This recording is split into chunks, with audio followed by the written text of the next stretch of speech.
Or through the lens of সুন্নাহ। রাসূল সাল্লাল্লাহু আলাইহি ওয়াসাল্লাম ওনার মাইন্ডসেট কেমন ছিল? মাইন্ডসেট শব্দটার সাথে আমরা মোটামুটি পরিচিত না? সবাইকে বলেন মাইন্ডসেট মানে কি? মনস্তত্ত্ব, তাই তো?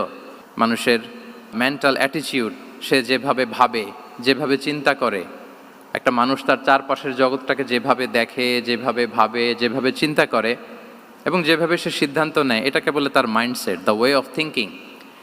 তো রাসূলুল্লাহ সাল্লাল্লাহু আলাইহি ওয়াসাল্লামের মাইন্ডসেট কেমন ছিল?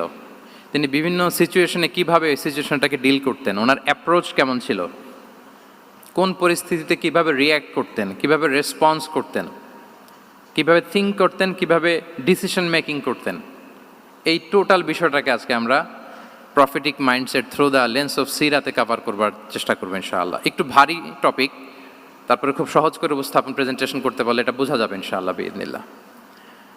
তাহলে আমি প্রায়ই রাসূল সাল্লাল্লাহু আলাইহি ওয়াসাল্লামের